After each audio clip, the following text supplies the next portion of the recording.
Oh, okay.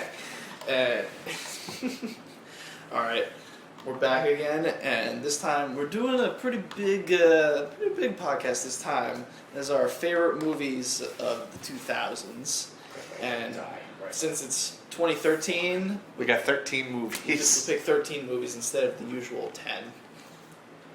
So who's up to go? I'll go first. Okay.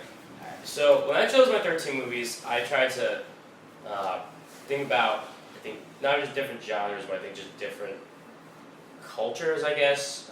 So of course I picked foreign films, animation, and just kind of, I didn't want to center myself around the same sort of ideal or genre. So my first pick, number 13, because we are picking 13 picks. My other 13 choices, although this was a very tough list to make. I must have changed this list maybe 6 or 7 times just sitting here. I actually made this list a while ago, but I just decided to kind of just copy and paste it with a few changes. So my number 13 choice is starting off the list is Battle Royale, number 13. This is probably one of the best Asian directed films ever made, if not my favorite, because That wasn't made by Kurosawa. this is probably like everyone talks about the difference between Battle Royale and Hunger Games, and I understand why they're doing that, but I'm sorry, Hunger Games, those I enjoy the books and the movie, it's nothing compared to Battle Royale. Battle Royale took something that was so brilliant. I mean, the fact that you have kids going to an island who were put there by the government because the government wants to kill them because they're being quote-unquote disobedient to their parents. And then basically having them kill each other off. I mean, when you think about the idea, it's pretty fucking disgusting and just out there. But when you think about it in reality, honestly, any government could do this. And that's what makes it such a scary reality. All the characters from the book are beautifully transferred on screen. And I'm going to be talking about, although this is like the only movie I think on this list that I'm actually talking about, like the extended cut. But the movie is so beautifully well made that you forget the fact that there's like beheadings, there's people getting sliced open, there's people blowing up by grenades, shot, 16-year-olds getting killed, drowned, brutal ways, killing, suicide. There's so many different deaths in this movie, but they all serve a purpose. It's not like this is like an over-the-top gore-fest movie that's not like Saw or Hostel, where you get behind the characters, you get behind their motives, and you get behind the motives of not just the people who. Thank you. We got 39 films to discuss. Who not only just kill the people that they're trying to kill, but you understand why the people behind the program do the things they do. And I love this movie. It's brilliant. I love it. And that's only 13. Number 13. My number 13 film came out a few years ago, and it's from the exciting newcomer director. His next film is coming up this year, but his first film, already out of the gate, probably, the best science fiction movie of the last 13 years, District 9. This one just barely missed my list. Like, it was like top 20-ish, but good. It's just, it encapsulates everything that makes a science fiction classic. Yeah. It has some action in there, but it's also got ideas at the core of it. A true science fiction movie has an idea at its core, and this one, like, perfectly shows that. And at the same time, just having people explode real well. Yeah. In the most gruesome ways. I mean, when this movie's bloody, it's fucking disgusting. The part where the grenade gets stuck in that guy's head and just explodes like a balloon. There's the scanner effect. Yeah. There's like the lightning bolt gun. Oh my god. There was like a guy like shooting at the main character from like a guard tower. He just the lightning bolt, and it's like the guy just disappears in like a cloud of red. Yeah. Pretty much. But it's like it has everything that's about awesome sci-fi. It's got great action. It's got great ideas behind it. It's got memorable alien designs. Great acting. And Sharpto Copley. and great prop and Yeah. production design. Oh, too. yeah. I mean, these are some of the best science fiction weapons. Plus, for a $30 million budget, it looks fantastic. You'd never think it was $30 million. My number 13 is a film that was directed by George Clooney. And if you... Normally, I'm not a huge fan of directors turning into... actors turning into directors, but my number 13 is Good Night and Good Luck. Good choice. It's a movie that, much like... It reminds me a lot of My Dinner with Andre in that it places all of its emphasis on the spoken word, on the dialogue. And basically, it's about how far journalism can go and when you cross the line. And I love that idea as a writer. It's got a great cast. It's got Frank Langella, one of Robert Downey Jr.'s comeback roles. David, can't remember the guy's Strathern. Yep. Strathern. It's across the board, very well acted movie. The black and white photography.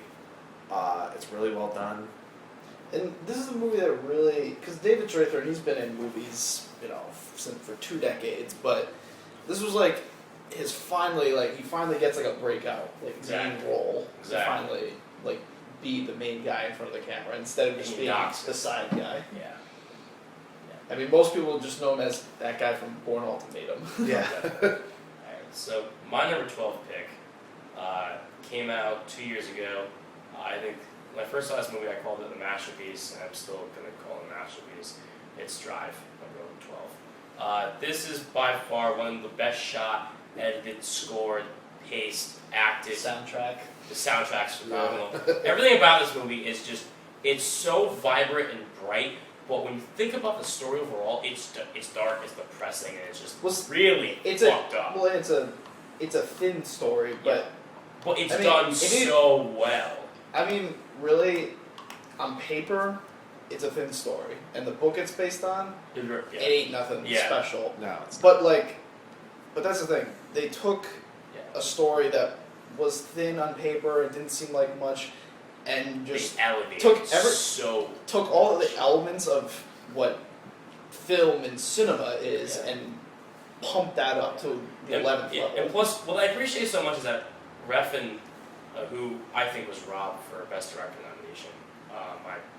Well, this movie got I would say so. Brooks is the big snub. What he did besides there's only really 2 car chase scenes in this whole movie, and the fact that he's able to put so much tension into all the scenes. I mean, the scene that stuck out to me the most is the hotel scene between Christina Hender's character. Oh, and she gets when, the fucking blown the shit out of her. But even before that, when he's just like, I'm gonna fucking kill you, right now on the bed. That's one of the best tension scenes I've ever seen. And at that point, there's no shots fired. I know, until her head but it's like 1 minute later. Yeah. Just damn. This is a phenomenal, well done movie. And I think in terms of if you're gonna do a movie on film things like cinematography, editing, and music, you have to show Drive. You have to.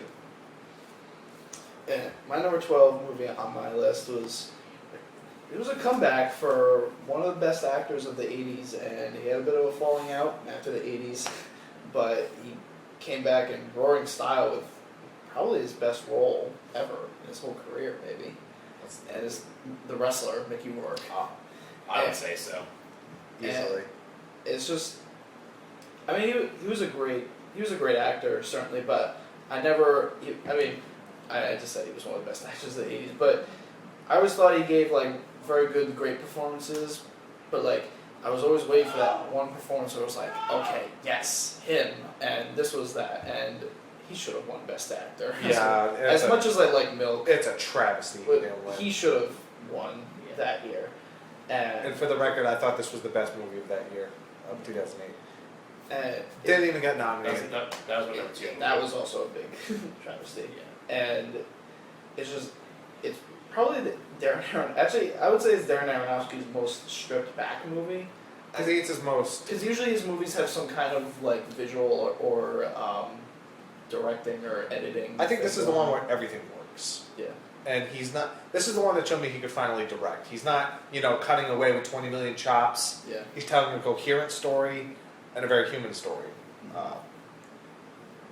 If you're a Marissa Tomei fan, 44 has never looked so good, so naked. Yeah, dude. Oh wow. And Evan Rachel Wood also spectacular Great actress, too. I feel like there's another actor, but no, I guess Those are the big three. Those are the big three. Yeah. Yeah, bit roles here and there, but. My number 12 is one Augie already touched on, District 9. I can't believe you guys put it on that list, and I fucking love that movie. It barely missed my list. It was. Shit. I wasn't expecting much because I was very confused by the marketing. I thought it was going to be like, kind of like Drive, how it wasn't marketed. Yeah. It was marketed as an action movie, but it was more than that. And I thought, you guys talked about the budget, and I love how this is a movie that's a message film, but it's not preachy. It's not, Yeah. it's not like in your face with what it's trying to say. Great alien design. This is one of the few times where the quote-unquote documentary style works for me, because everyone that knows me knows I hate that style of filmmaking for the most part, but I love this movie. I can't remember if it was my, hold on. Yeah, it's the only film from 2009 on my list, so technically it's the best movie. I thought it was the best movie that year. Yeah, I agree. That was the best movie of 2009, but sadly didn't make my list. Which I'm shocked, because I thought you were the guy who loved it. Yeah. the most. No, I know. I think I loved it more than you two, and I didn't put it on my list because I just found 13 other better movies. So. But my number 11 pick is a movie that I'm pretty sure you two are gonna be bringing up later. And the reason why I'm putting it down so low is because I have another movie from this director on the same list. Being The Departed at number 11. This is one of the most. It's not on your list. What? No, hold on. You're killing me. Rectifying Killing me, Smalls. rectifying this right now. This is not only one of the best shot and just written film because the script by William Lin Monahan. is brilliant, but also Quotable. just quotable, hilarious, dark, and just really well put together. But this movie is it's so entertaining and on the edge of your seat. Everybody in this movie is giving it their all. DiCaprio's phenomenal. Nicholson's fantastic. Wahlberg, holy shit! I have never seen Mark Wahlberg so into a role. Yeah, best performance he's given. Probably, I think his best performance. I think of his entire career. Oh, that's right. You must be the other guy. Yeah, he must be. I'm the guy who does his job. You must be the other guy. Some of the best, I think, just twists and turns I've seen from a movie, and the fact that this being a remake of is it Internal Affairs? Infernal Affairs. Infernal Affairs. Thank you. Internal Affairs is a Richard Gere movie. Thank you. But being a remake, it's definitely a movie that I think not only just improves upon its predecessor in a huge way, but while I do, I actually did watch that version before The Departed, I still would still find myself still guessing what was going to happen next. And Scorsese knocks the story out of the park. This movie could have been something like Street Kings or whatever. It was just so don't even compare those. well, no. But I'm just saying, it could have been so bland and boring, but Scorsese elevates that. And the fact that this is the first movie he shot in Boston, which he's always been a New York guy. You know, if you say his name 3 more times, you'll be like Candyman. He'll just appear right in front of you. Yeah. I would hug him. But yeah, this is one of the best movies of the decade. I can't believe you didn't put it on your fucking list. It's okay, I rectified it. I fixed it. My number 11 movie is from 2002, and it's probably the most recent movie I saw that I added to here, and that's Adaptation, Spike Jonze Nice. movie. One of Nicolas Cage's best 2 roles, and I would say it's my favorite Spike Jonze movie. I like it more. I think it's. No, I do. I'm Malkovich. with you on that. And it's just really from a screenplay standpoint, it's one of the best screenplays Ever. of the I last loved it. couple decades or so. I mean, it's a screenplay about screenplays, really, and Writer's block. it's clever and it's like twisty, but it's not overdone and typical of like because it has Jonesy. It has Charlie Kaufman's like kind of intellectual like twisty writing, but it's also grounded in Jones. Jones makes it direction. so. He makes the weird like feel relatable. Plus, I love how he connects, especially the first scene where he connects being John Malkovich to this. Like the first, like one of the like behind the scenes shots of Malkovich. He done dated transfers at the adaptation. I love that. I was like, it's a continuation to the crazy mind of Kaufman. I loved it. I mean, and it's saying something when Nicolas Cage just about upstages both Chris Cooper and Meryl Streep. Too. I love Chris Cooper in this movie. Chris Cooper's phenomenal. Well, Academy Award nomination right there. Kind of wish Nick Cage won, but that was a packed year. They should have nominated him twice just to fuck with. One best actor, one best supporting actor. Yeah. My number 11 is A History of Violence. Fuck, I forgot that. I love me some David Cronenberg, and this barely beat out Spider, because I kind of wanted to keep more, like one film for certain directors, because I can put all 5 of Scorsese's movies, but I get accused of favoritism. What I love about this movie is that it's based off a graphic novel, but it only takes the bare essentials, and he builds off of it. This is really the first time Viggo Mortensen got to show that he had some acting chops. I mean, that In Lord of the Rings, he's good, but yeah. he's one piece of about 30 other people. And in this movie, he's the center point, and he showed that he could carry a movie. But this is one of those movies that it just hits you, like a freight train. The first 2 minutes of this movie is 2 killers. They kill 3 people. One of them's a little girl. And it talks about family. This movie ain't fucking around. No, and it talks. Basically, the theme is that Viggo Mortensen's character. It's like you can't escape your past. And it's like no matter how much you try to repress, you'll still be a violent person. But I gotta say, Ed Harris is phenomenal in this movie. Yeah, Just with that messed up eye and it's like Batman villain. And I love the scene where he's at the mall, stalking the daughter. Yeah. He's like, why don't you ask her husband how come he's so good at killing people? Then you get to blame her. I rewatched the William Hurt scene recently. I love how Viggo Mortensen's character, he grabs the guy's gun, and he starts attacking him, he shoots the other guys, and he runs out of the room. And how can you fuck that up? I know, but the whole time, and Viggo Mortensen's taken a while to do this, but he's not doing anything. He's just going really slowly for his gun, he's not in a hurry. And then he slowly gets up after Viggo's already well out of the room to his guy who's laying on the floor. He's like, how do you fuck that up? He's just he's so pissed off at his henchman that he can't bother to deal with it. Maybe it's not Cronenberg's best, but I think it's one of my favorites solely from. It's a very entertaining movie. It's not too long, but it gets more accomplished in an hour and a half than a lot of movies get in 2.5 hours. Alright. So And Maria Bella smoking hot in that cheerleader outfit. Top 10. My number 10 pick. Number 10. Now, everyone kind of says, what's David Fincher's best movie? Is it Fight Club? Is it Dragon Tattoo? But my personal favorite pick is Zodiac. Now, a lot of people are like, whoa, you're going to pick that over 7? And I'm going to tell you why. I'm going to tell you why I'm picking this over 7. Although I love both movies, I'm going to tell you why. This is a very slow-building movie. And although it doesn't have the grisly, although it doesn't have the grisly violence with Mark Ruffalo. or the shocking imagery of 7, this movie's story is so interesting. It's so nail-biting. The fact that Fincher only focuses, I think, maybe a total of 7 minutes on the actual killings, and the rest of 2 hours are just kind of the investigation part, is great. Looks just stunning. I mean, every Fincher movie looks great, but this movie looks amazing. Gyllenhaal's really convincing. It's kind of this very You could say obsessed. More obsessed. This guy lives and breathes just trying to catch this guy. Just maybe.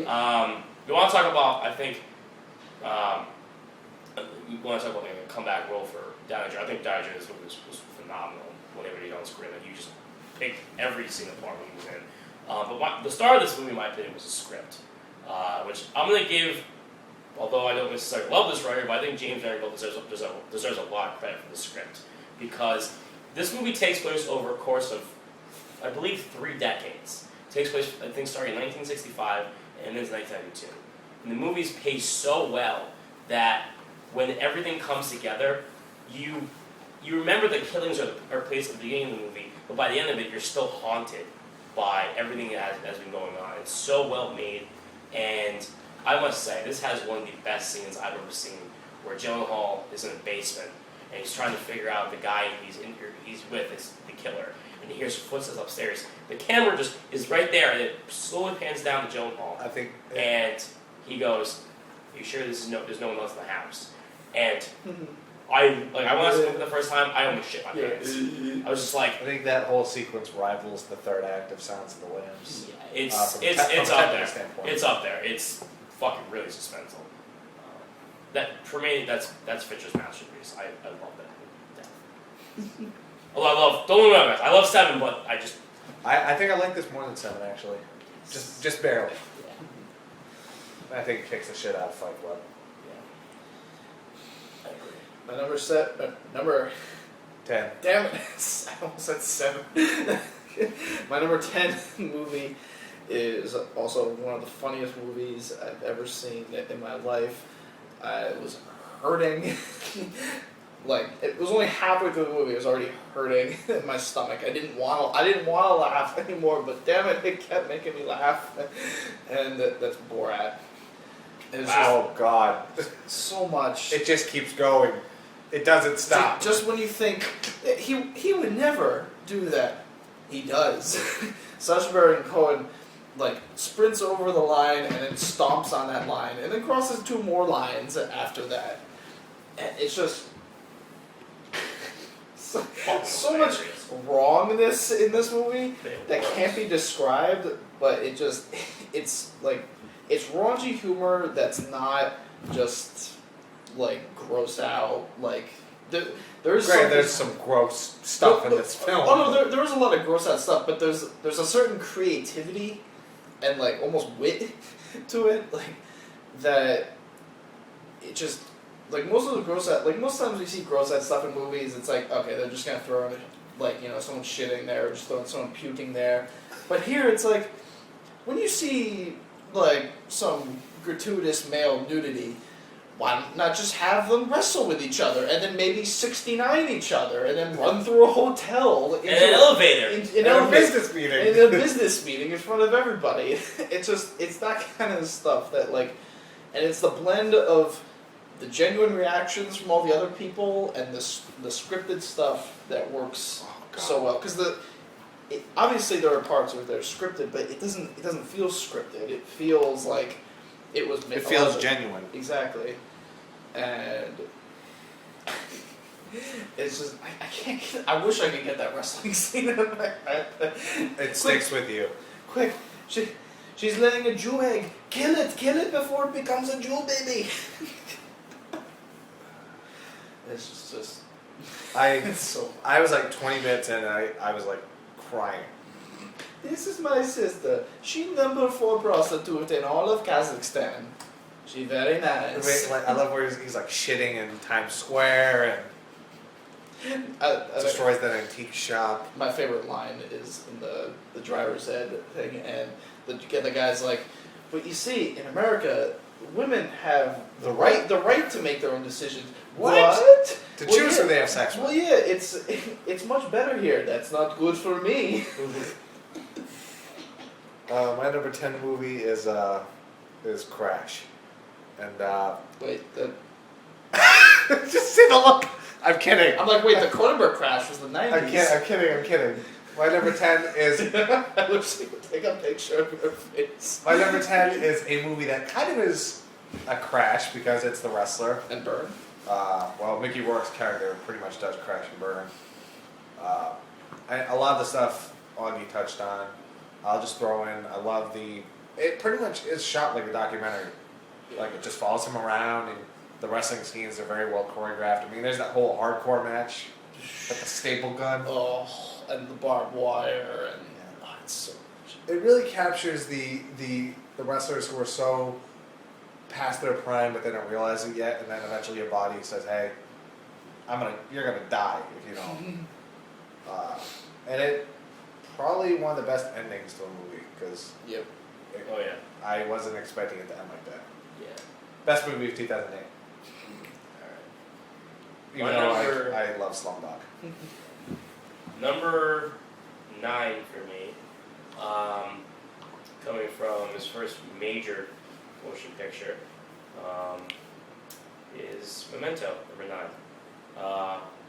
This is probably one of the best screenplays that I've ever seen put in the film, ever. Nolan's screenplay is so different from anything you've ever seen because the movie is just, it's so well crafted, not because of the fact that it's playing backwards, but because of the fact that he lets the audience kind of go along with the same ride that Guy Pearce's character is going along.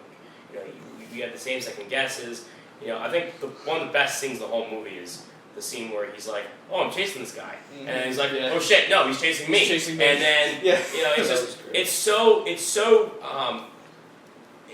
50-50 where like you expect one thing to happen and another thing happens and then another thing happens, but it's so well made and the editing in this movie is great. I mean, just like the little splice that Nolan puts in there is great. And of course, the performances are great all around. Pierce, I don't understand why this guy's career never took off after this movie because this performance is just, it's something else. It's like, in my opinion, it's like how, it's how like Christian Bale did for, what was that movie? The American Machinist? Psycho. Yeah, or American Psycho or The Machinist, where he transfers body. I mean, for fuck's sake, he's covered in tattoos, and he's jacked out of his mind, but Christ, he's got a lot of fucking problems.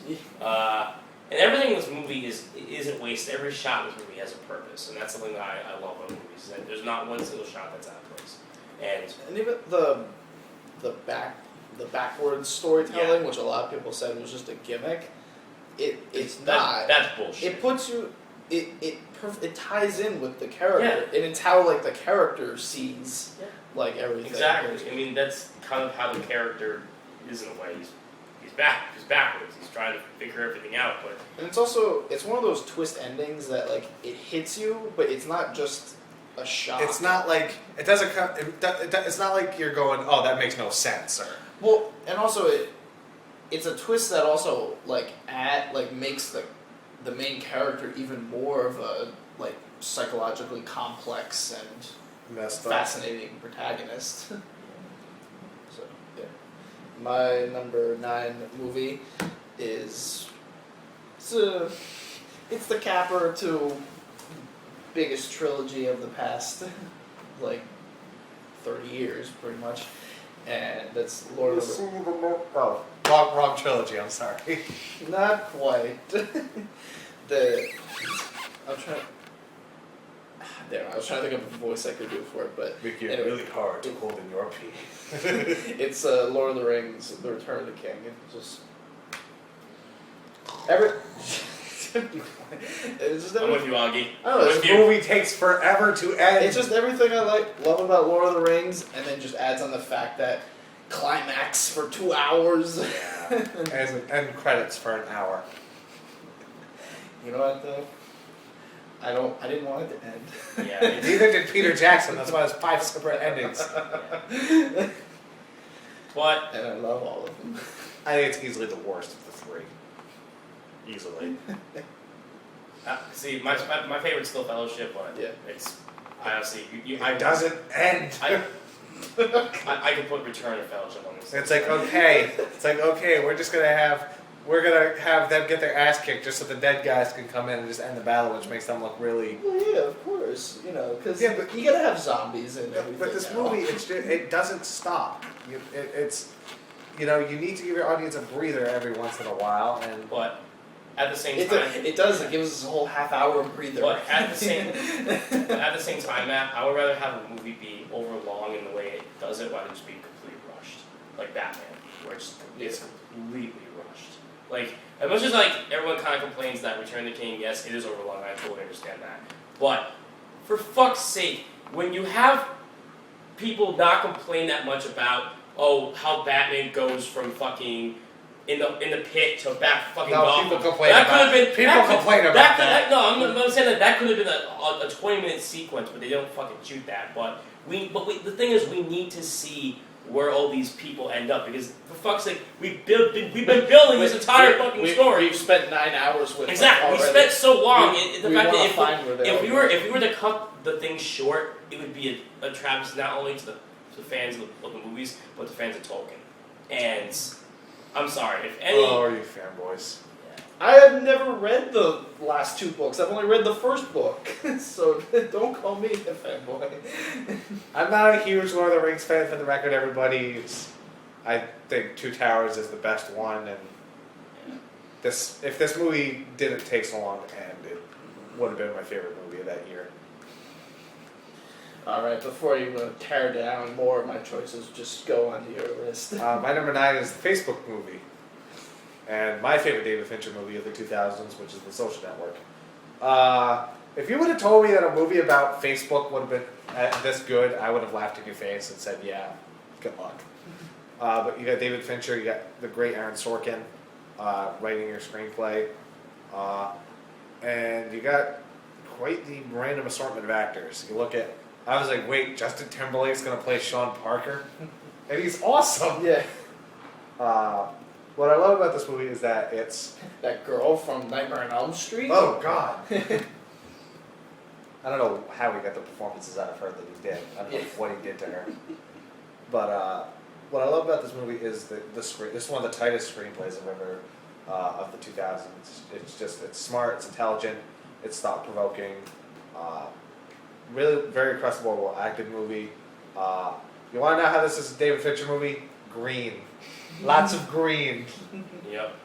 And just every decade or generation has their own movie that defines them, and this is one of those movies for this generation. I mean, I love how Sorkin, he barely mentions what features or whatever Facebook has, and he kind of he delves into what it is Facebook as a business. Well, because Facebook itself is a plot device. Yeah. For the And how it's just Mark Zuckerberg's movie. And how he screwed over everybody. Yeah, it's an impetus for Mark Zuckerberg, Eduardo, Sarah, and Sean Parker movie.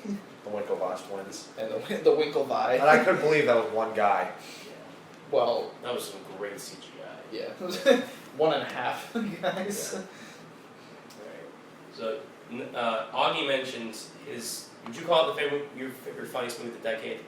Would you say Borat? Yeah, he said Borat. That's not the funniest of the decade, but it's one of the.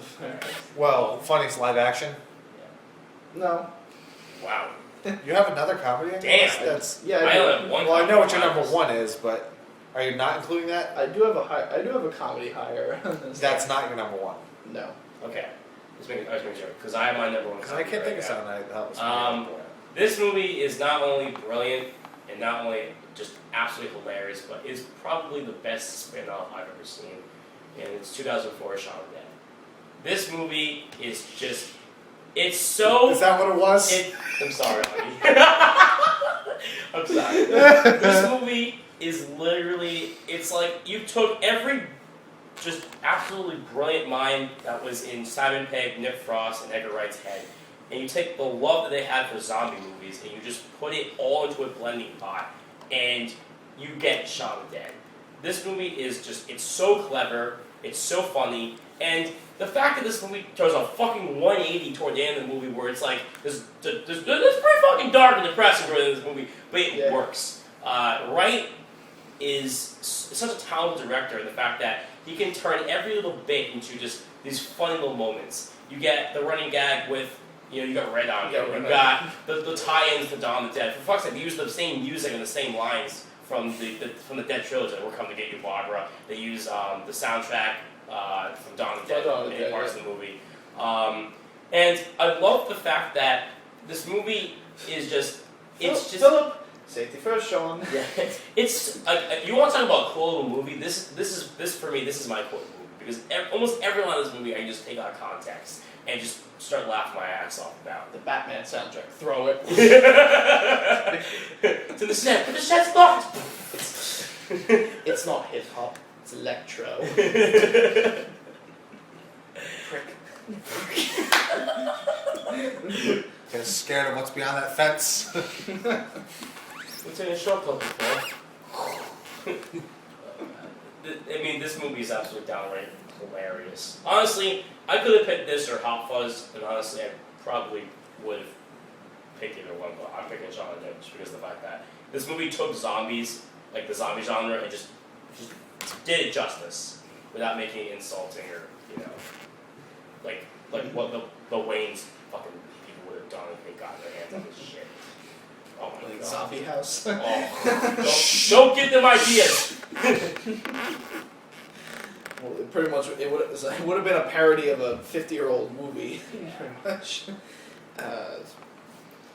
Alright.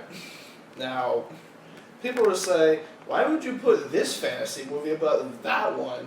Well, I'm going to say it because even though Lord of the Rings was consistently better, I felt more attached to the main characters in Harry Potter more. And when you took those characters that I liked more, and then you added filmmaking ability on par with the Lord of the Rings, you get Deathly Hallows Part 2. Because Lord of the We Rings... are going to start such a debate. There's going to be the ultimate nerd off when I post this. Lord of the Rings, yeah, it's great and all, but did Lord of the Rings make me cry for like half an hour straight, pretty much? And Lord of the Ring, Harry Potter has 8 consistently good movies. Yes. 8. That's like unheard of. 8 consistently good movies that build up Yeah. to. And the fact that the series has had 4 different directors, Yeah. and the fact that they kept the same Actors. the same actors, and even though I don't think he did the fucking perfect job, but I think Steve Kloves deserves a lot of credit. For fuck's sake, he adapted 7 out of the 8 movies. Like that's saying something. Okay, actually, you know what? I'm gonna say why Deathly Hallows Part 2 is better than Return of the King. One. It doesn't take forever to end.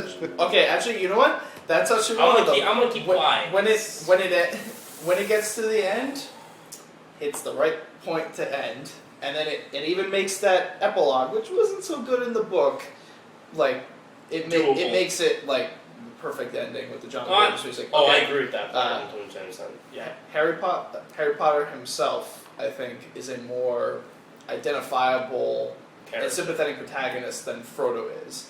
And He's not a pussy. And let's face it, Lord of the Rings, it certainly has enemies in it, and it has a few minor guys, but there's no real central villain there. I mean, Sauron, he's an eyeball in a tower,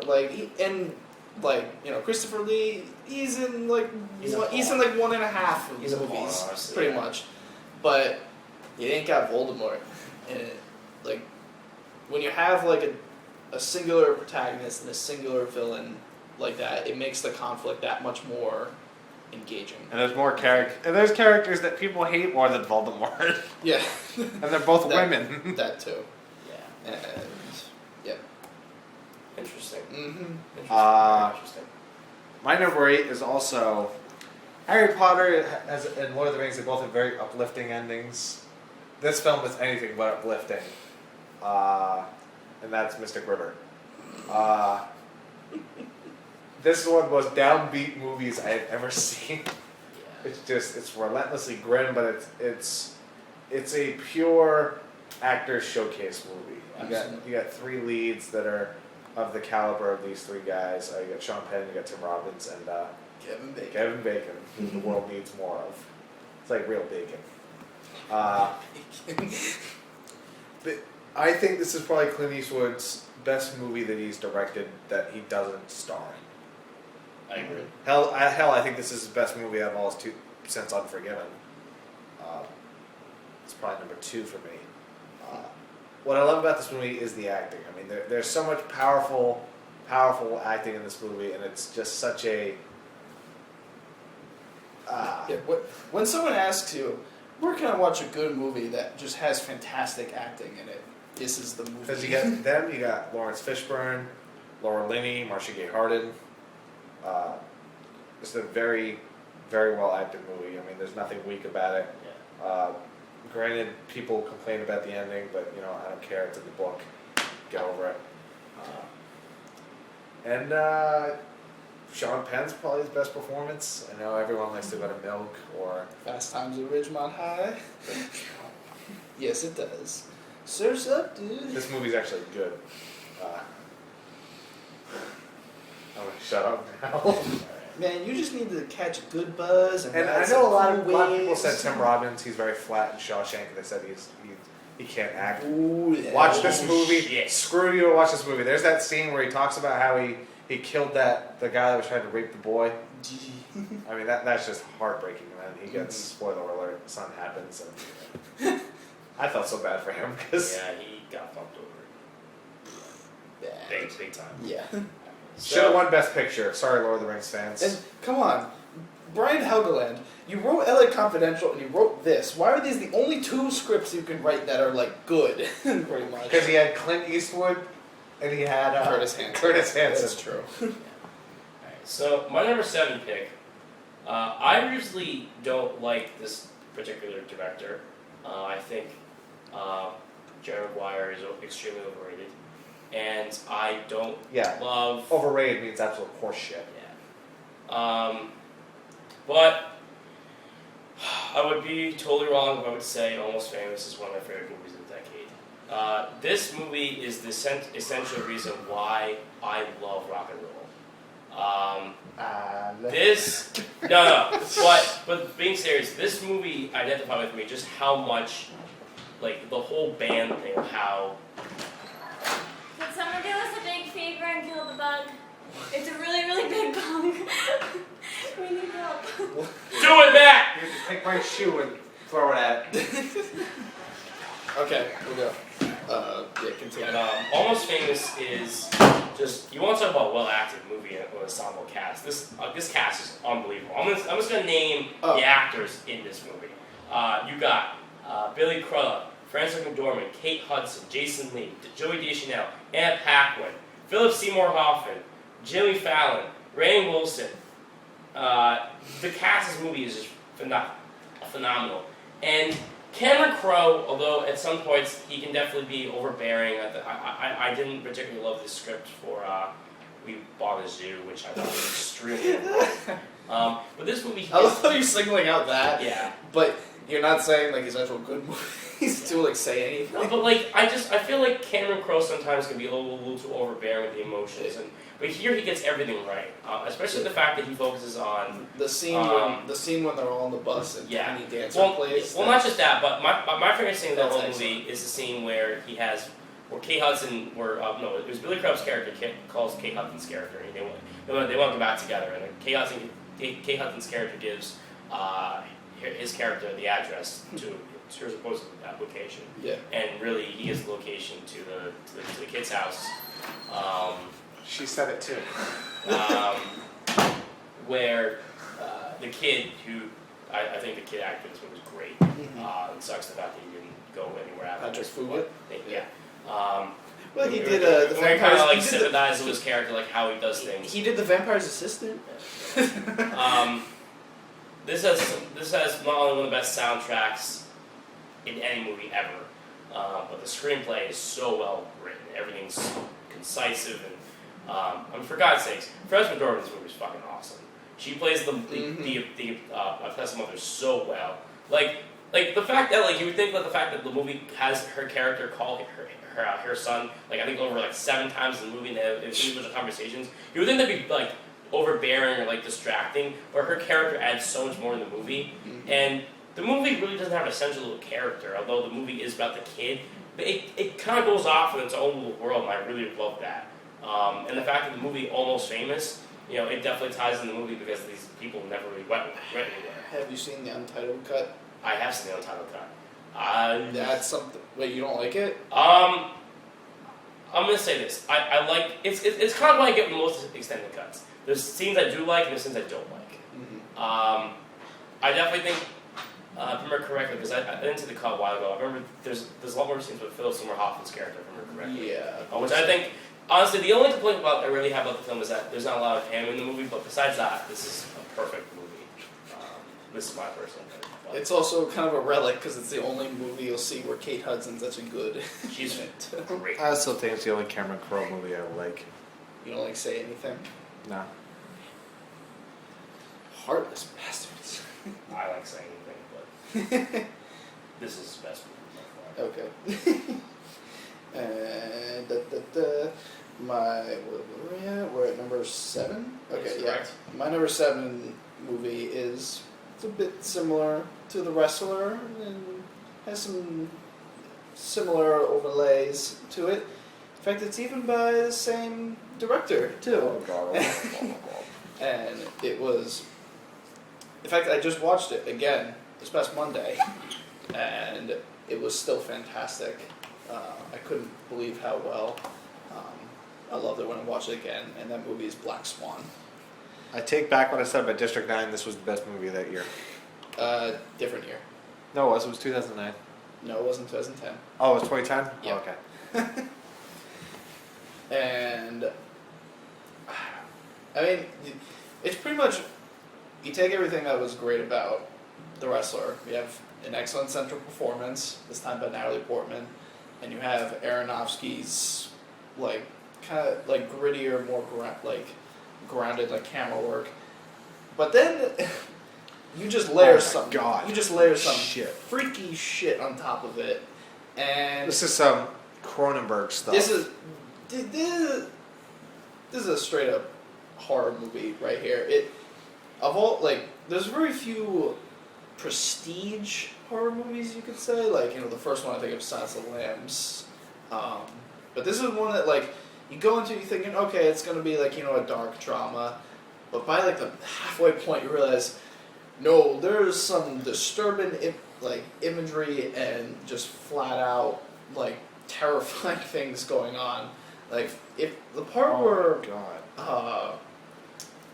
there's one part where she walks into her mom's room where her mom does all these drawings.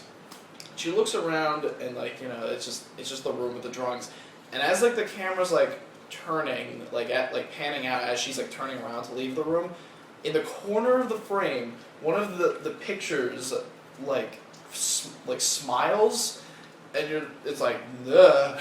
One of those moments you're did I just see that?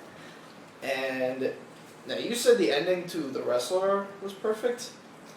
I think this one, in fact, is it's pretty fitting actually because of the final line. Oh, true. And also I think one of the better final lines of the past 13 years too. And I'm trying to think how to describe it.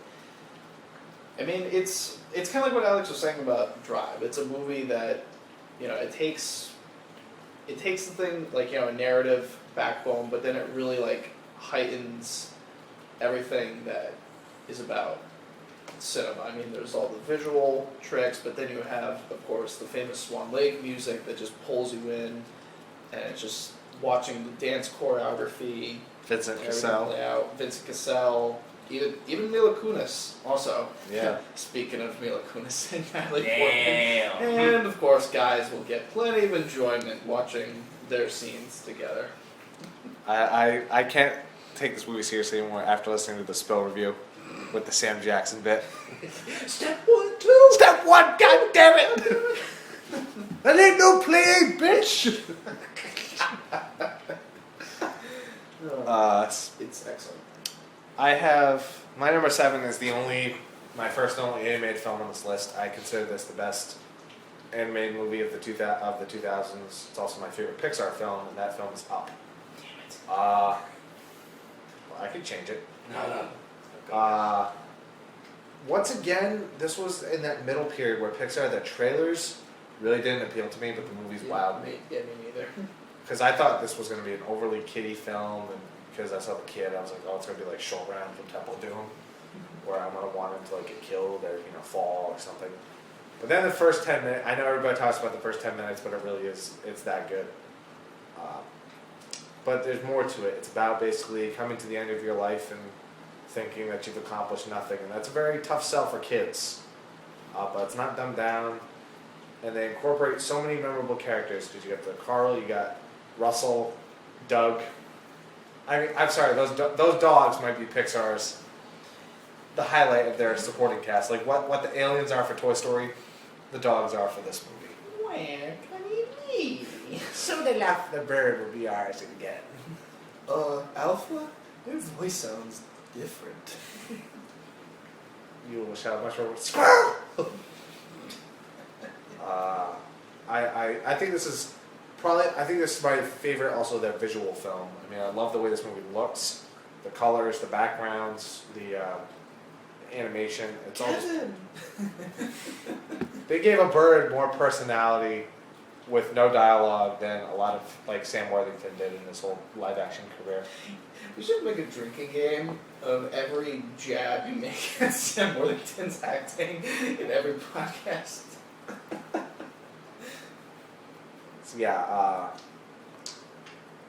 if Toy Story 2 came out in 2000, that would be on here. But I think Up is. I think it's also recognized. I think it's their most mature film. But it's not like.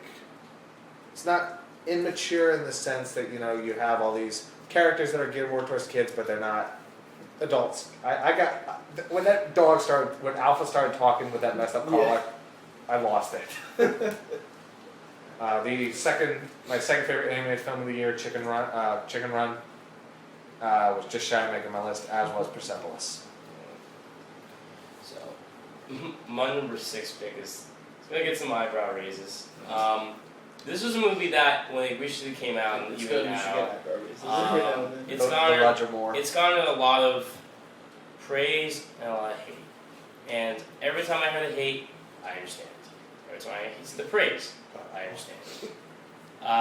Where's this going? Mulholland Drive is alright. No, I'm not gonna say anything. Thank you. But again, I understand people don't like this movie. I understand, and it's a movie that a lot of people love, a lot of people hate. And again, I respect that. For me, this is a movie that it took everything about the senses of dreams and people and just daily conversations and just fucking flips it upside down. And it's like David Lynch is like beating you over the head with a hammer, but at the same time he's like spoon feeding you like the most delicious ice cream you could ever have. Like that's like the way I can describe this movie. The fact that it's so gentle in some places, but the overall arcing story is just like this over-inducing headache that you can't get away from, but it's so well made that you're just like, what the fuck is going on? And then he'll throw in a masturbation scene. And then he'll throw a masturbation scene. For no reason. Scene where, you got characters getting scared for no apparent reason, you get lesbian love, you get depression, suicide. I mean, there's so many things. It's the original Black Swan. And again, Lynch is a director that I think a lot of people understand his style or don't understand his style. But for me, he was always a guy that I admire because he's thinking outside the box for a lot of things. Granted, a lot of things outside the box were really fucking messed up and disturbing and probably scarred me. But I respected that. And Mulholland Drive, if anything else, it's a well-directed, well-written film. And if anything else, Naomi Watts gives one of the best breakout performances that I've ever seen. That's something that a lot of people can't deny. Her performance in this movie is remarkable. She's my favorite part of the film. She's so great because you don't really know if to sympathize with her or just go, holy shit, this girl needs to just go into a fucking a hospital or something because she's not doing well in some parts. Take a sleeping pill. Yeah, or something. But Jesus. Take these Flintstones vitamins. Mulholland Drive is, again, it's a movie that has gotten a lot of hate or love, but in my personal opinion, I loved it. And it sucks the fact that it took so long for David Lynch to get the recognition he deserved. Even now. I think he got it well prior to this. Yeah, he had Blue Velvet. He had Elephant Man. Elephant Man, Straight Story, Wild at Heart. He had plenty of. That's true. He was That's doing true. pretty well by this time. That's true. Hit Twin Peaks, of course, also. Okay, we already talked about The Departed. It's my number 6 movie. I'm not sure I can add to Oh, it. okay. Speaking of movies that I've spoken out a lot before, my number 6 is Spider-Man 2. One of my 5 favorite movies of all time. It's just, it's awesome. Anyone who wants to fight me on this, I will out-debate anybody on this film who says that doesn't like it. I know this movie gets so much flack from the most diehard Spider-Man fans who's like, it's like they can't separate it from the comics. You know, they're like, oh, Dr. Octopus isn't the same character. That's the beauty of it. The character is so one-dimensional in the comics that if they adapted that to the screen, the movie wouldn't be as good. Great soundtrack, perfect casting, perfect acting, one of the best superhero screenplays ever made. Finally, a superhero movie that addresses the dilemma of being a superhero. Mm-hmm. Yep. It's honestly the first one that I can think of that does it. Because even stuff like, the first one kind of does it, but this one focuses more on the double life. That's what they need to do. And too bad the third one sunk to high heaven. We all got Yeah, Number 5. Really, I really can't. Again, I'm kind of call this bullshit, but I really can't decide between any of one of the movies because although I have personal favorites, I really can't decide, pick a specific one. So I'm just gonna list. I don't know if I can really do this or not, but fuck it, whatever. It's my list, whatever. Number 5. I'm just gonna put the whole Lord of the Rings trilogy on this thing because for me, although you cheater. okay, let me explain why. That's like me putting the whole Harry Potter series. That's fine because although they are broken up into separate parts, the reason why I put Lord of the Rings on this list as one big fucking thing. Because they are 9-hour movie. Well, no, not that, but because can you imagine watching the whole thing in 9 hours? honestly, I wouldn't be surprised if Peter Jackson one day if he was just sitting in this fucking throne room, it's just like I have nothing to do. Fuck it, I'm just gonna cut a fucking 9-hour movie together. You mean the throne of gold coins and money? Just of hundreds. But it's the fact that this is when I first saw Fellowship in theaters, way back. Holy shit, middle school days. But yeah, you know what? I am a Tolkien fanboy. I mean, I'm not gonna lie, I am. But this was an adaptation that took everything I loved about Tolkien's world and brought it to life. I mean, everyone called this series unfilmable. For fuck's sake, Stanley Kubrick couldn't get this movie off the ground. That's saying something. But for a guy like Peter Jackson to come out of left field for a choice and to bring this fantasy world to life with, for the most part, perfect casting, great directing, great writing, great score by Howard Shore. The cinematography is gorgeous. It's like watching a New Zealand tourist commercial for 14 hours. But the fact that I'd like to see a version of all the landscape scenes without the actors or the CGI, just without the CGI put in there. It's just like Howard Shore's music, just put with like long just New Zealand vistas. I mean, whether you watch this or the extended cuts or whatever you want to watch, there's no denying the fact that this trilogy did, in my opinion, something that, although I love the Star Wars trilogy, it didn't do for me was that it kept me coherently interested in everything that was going on. Because at some points in Return of the Jedi, I was just like, come on, Lucas, what the fuck are you doing, man? You're dropping the ball. And again, that's kind of where I always kind of defend, or I kind of have to defend the whole series, especially Return of the King, because, yes, it is overlong, I totally understand that, but again, you're not going to do Tolkien justice unless you put certain things in the movie. Yes, it took 9 hours, but for fuck's sake, it's some of the best 9 hours of filmmaking history. So, praise you, Peter Jackson. Preach. Preach! Preach! That's right, we're in the top 5 right now, I forgot. And The top 5. Holy shit. my number 5 film is the film that really introduced me to foreign movies, and it remains one of my favorite foreign language movies and one of my favorite martial arts action movies, and that's Crouching Tiger, Hidden Dragon. Great choice. It's and also the movie that introduced me to Ang Lee, which I forever thank you for.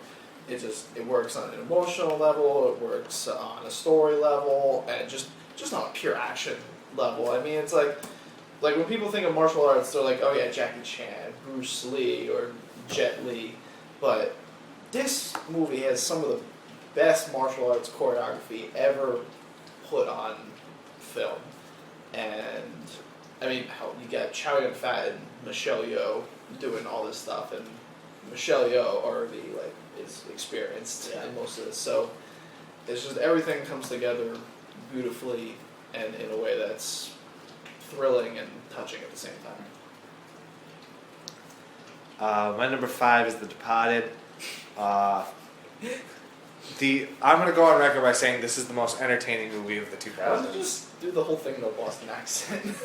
I mean, No, actually, Wow. you know what? Don't. I can if you want. As I said, this is probably the most entertaining movie of the decade. Maybe the most entertaining movie I've ever seen. Because the movie is basically, it's a black comedy with gangsters. It's funny, but it's dark when it has to be. It's got some awkward moments, but it doesn't take you out of the movie. Scorsese's always known for being the New York filmmaker, but he makes Boston a central. Just let it slip. I'm sorry. he makes Boston a what? Because every time you say Boston, it's always just Boston. It has the he makes it a central character. Kind of like how he made New York a character for so many years. Should have said New York. Newark. Newark. It's like you got DiCaprio, Oh, Damon, I would Nicholson, Wahlberg. I would love to see Scorsese's Newark movie, Newark, New Jersey movie. And of course, you got Ray Winstone. That's not a guy you can hit. I'm gonna forget your grandmother was so nice to me. I'm gonna cut your fucking nuts off. Martin Sheen. I gotta say, the funniest person in the movie is Alec Baldwin. I love the Patriot Act. Marriage is an important part of your life. Less people know you're not a homo. Married guys see their ring, they go, at least somebody can stand this cocksucker. Yeah, so much quotable. Oh, it's so funny. It's funny. it's funny. The most Some of the best deaths ever put on film. In quick succession to each other. I swear to God, they killed 5 of the major characters over the span of 5 minutes. Francis. Jesus. She sees somebody. She felt funny. Although it's kind of sad, I wish Scorsese and Nicholson hooked up prior. Yeah. Like, could you imagine Jack Nicholson playing the Travis Bickle part? Yeah. Or hell, just Jack Nicholson and Robert De Niro, like in a Martin Scorsese movie. Nicholson could have played the younger brother in Raging Bull. That's true. Oh my god. So, Yeah. My number I don't know how I'm going to talk about my top 4 because I just named some of my favorite movies, those last 2. Yeah. Man. Number 4, Matt mentioned it before, and I agree with him 110% is Pixar did something magical with this movie because not only the fact that, yes, again, the first 10 minutes are phenomenal, but it's everything after that that carries the movie that just you get so into. The absolutely brilliant way that they make Carl's journey, when he gets the balloons and he meets what's the little boy's Russell. name? Russell and the dog. Doug and Kevin. Oh my god, some of the most memorable Pixar characters ever. And the fact that, I love how this movie explores so many themes, but without, throwing it in your face like a lot of, Disney movies do. And the fact that they handle, this movie's pretty dark. I mean, you guys seen, or during the montage scene, the first 10 minutes. I'm saying, within that scene itself, honestly, you could dissect the whole first 10 minutes. First 10 minutes is its own short Yeah, movie. exactly. Pretty much. And you get missing and not having babies and death and it shocks me that Pixar is able to give with this stuff, especially for being a Pixar movie. It still makes $500 million. Exactly. Well, not just that, but because of the fact that you have it just for kids and adults. And by the way, Michael Giacchino's score. Yeah, there's a reason why I won because it's pretty fucking great. Yeah, this is probably my favorite anime movie of the decade. It's a classic. Yeah, nothing I can say besides that. Gonna be that won't be the last Pixar that we'll hear, especially from me. Yup.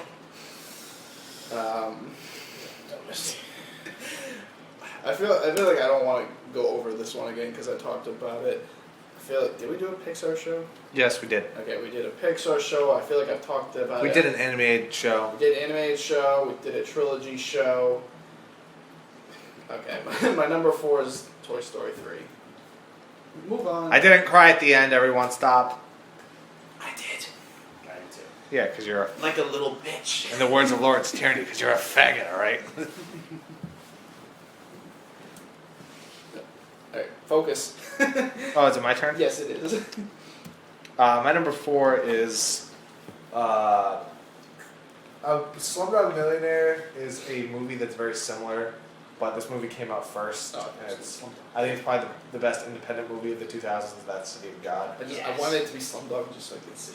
I was like, that's, I don't know. I Yeah. respect Well, that. it's I got I'm 3 glad more, you chose I City of got 3 God. more spots. And I'm glad you chose City God. And, That's a great movie. It's just, oh my god, I wish it. I never want to live there. Yeah, I would never want to live in God. Mexico. Not at all. I would City never of want God, to live. like, holy shit.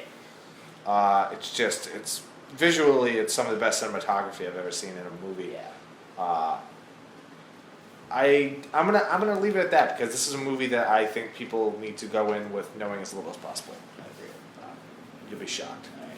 My number 3 pick, it's been on many lists of top 5 or even number 1 for a lot of people for decades. And I'm not going to put it number 1, but I can definitely put it in my top 5. Number 3 is There Be Blood by the always brilliant Paul Thomas Anderson. When a movie has a soundtrack by the guy who did or came from Radiohead, when you get a screenplay that, although it doesn't have a lot of dialogue, the dialogue is so just memorable and just it's placed in the right spots. When you get a performance like no other from Daniel Day-Lewis and well deserving of the Oscar, especially when you get the direction of Paul Thomas Anderson, who takes, again, kind of I wouldn't say There Be Blood is a thin story, but like the way Anderson directs just the little scenes. I mean, this you sympathize and you hate Daniel Playfield so many times in this movie. Plainview. Plainview, thank you. And Lewis just, oh my god, like I really want to see what this guy's like offset. Like, I mean, of course, everyone talks about how he kind of plays like his character even when the camera's not rolling, but holy shit, this guy is just an absolute asshole in one place and just an absolute badass in the other. And I really didn't know like how this to judge his character in total, but I think Anderson did that purposely because you're not supposed to really sympathize with the guy because, for fuck's sake, he leaves his goddamn deaf son on a fucking train and you never see him again for a while, and of course when the son comes back, he basically beats the shit out of him, or at least attempts to. But this is you want to talk about like just a dark, grim movie, holy shit. It's not a gleeful movie, and especially Oh no. Johnny Greenwood's score is brilliant. Like, oh my god! Like you listen to the score and you honestly think like you're watching a horror movie, but it's not. This movie's not scary whatsoever. I don't know, it gets a little intense. Well, like, At the it gets intense, but I drink your milkshake. I drink it up. But this, it's again kind of like what Matt said. I really don't give anything away because it's a movie that you have to. It's not for everybody. It's though. not. It's not. It's, Oh god, no. It's not for everybody. I think it's for pure movie lovers. Yeah. And especially being like a Paul Thomas Anderson fanboy, this is like. But you hate the master. Actually, I don't hate it now, but yeah. Pretty sure you said you still hated it last recording. I respect it now. I respect it. I don't hate it now, but I still don't like it. Yeah, but his last recording, excluding his Oh actual my last recording, God. could be like 2 months ago. though. That was last week. No, besides that last recording. Oh. We're all for it. Oh my god. Alright. Well, fucking doodle do. It looks like we're back at Shaun of the Dead here. My number Oh! 3 choice. Damn it. It's it is. It's just. Left it off my list. It's so fucking funny. Have we had any movies that are on all 3 of our lists? I don't know yet.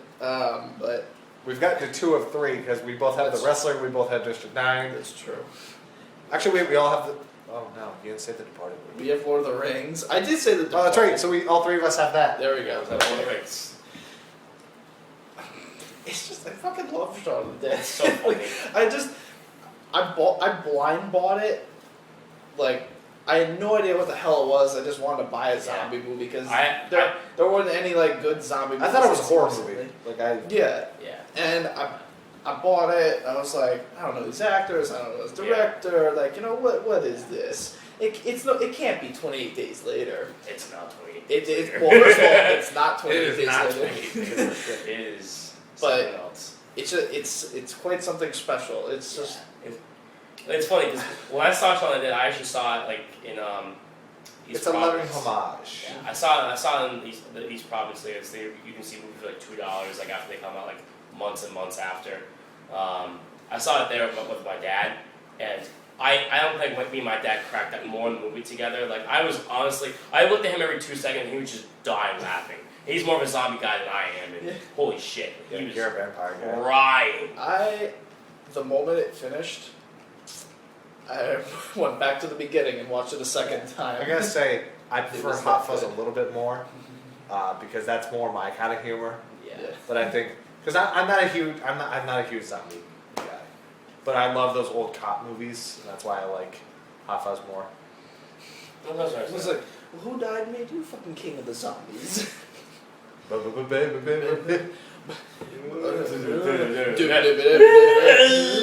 Dude, what's he saying? I think my favorite scene is, I know it's not really that funny, but it's funny for me, where the first night after the zombies, he walks to the convenience store. Oh no, I think That seems hilarious. Because that's so true, how we're so indelicately into our daily routines that if there was a zombie apocalypse, half of them wouldn't know. Yeah. Well, oh shit. And I love how even after it gets really intense at the end and really bloody, like most zombie movies do, it comes back around at the end with the little scene with zombified Ed. Oh just my pulls it God. all together Like, where he's in the the morning. game. But you know what? And it goes back to what you were saying, where we're all pretty much zombies in our daily life. It goes back to that, where it's just like they're playing PS2 just as they were at the beginning. and of the like normal movie. people. And even in the parts where it's like dark and grisly, they definitely. I mean, for God's sakes, the part where like David loses his fucking leg, and But that was great. Eileen uses it as a weapon. His But fucking leg. Come on, bring it! But that was awesome because we wanted that guy to be torn apart in, Oh, no, but, in like, the worst way it's- possible. And And Edgar we Wright get it. and Edgar Wright gives that guy the worst thing. And also, He was definitely shot at the original Dawn of the Dead. and also a great little in joke for fans of Spaced, where they run into the other group Yep. of people, and it's like Oh my God. and it's Simon Pegg's the roommate girl Yep. from Spaced, Yep. Jessica Hines, Yep. and then her group of people, and they're all Same exact and they're all, replica. and Martin Freeman is Yep. supposed to be like Simon Pegg's doppelganger, and then they have all the other guys to it. It's so good. My number 3 is Chicago. I I just love no reaction from him. Sorry, I'm distracted. once again, I'm messing with you. I'm just trying to get a rise out of you. Relax. I think he's shutting off to you at this point. He just No, my real number 3 is it's Sideways. I think it's a movie that's a lot funnier than people think it is, because a lot of people point to the more dramatic moments, but it is a very funny movie. My favorite scene is when they're playing golf, and they don't call 4, and then Paul Giamatti turns around, puts the ball down, and starts hucking golf balls at them. It's such a funny movie. And then people like to complain that there's a lot of negative stuff in the movie, but I think that makes the positive stuff all the more funny. So that when something funny does happen, it really works. Like there's that scene where he comes back, he's like, I left my wallet at our house. We have to go get my wallet. The wedding rings are in there. And it's just the guy just comes sprinting full force out, just flopping along. And he's like, you're going in. It's your fucking wallet. It's your wallet. Yeah. It's just I love this movie. I've seen it a lot. I kind of see a lot of myself in the Paul Giamatti. Maybe I saw a little too much with that one scene. I mean, I kind of see like those two guys. They're both Thomas Hayden Church is a complete dumbass, but Paul Giamatti is the more logical one, but he's very cynical in nature. He doesn't let anything get by him. Putting it mildly. He's like stage 4 depression. He's Grumpy Cat, the character. That's the real life Grumpy Cat. He's Grumpy Cat with the drinking problem. Make that into a meme. My number 2 choice. Oh god, this is also gonna get some hand raises. I love me some really great gangster movies. And when you talk about gangster movies, this one doesn't really get on many people's lists. And honestly, I really don't understand because although it's not really a quote-unquote crime movie, the way it deals with the father and son relationships is so well done. And Sam Mendes directs the shit out of this movie. Oh god. Number 2 for me is Road to Perdition. I fucking love this movie. This movie takes everything about the great way of making a father and son relationship movie and combines it with just absolutely stunning cinematography. There's a reason why Cornell Hall won the Oscar. Yeah, Connor Hall, yeah. Connor Hall, yeah, thank you. Well, definitely. Especially since he died. Well, you know. He's also made a career out of just fabulous-looking movies that absolutely didn't win. Sam Mendes is an interesting director because here he could have chosen the route of, of course, making it like over the top, violent, but there's really only one gun battle scene. Yeah. And it is beautiful to look at. Oh my god.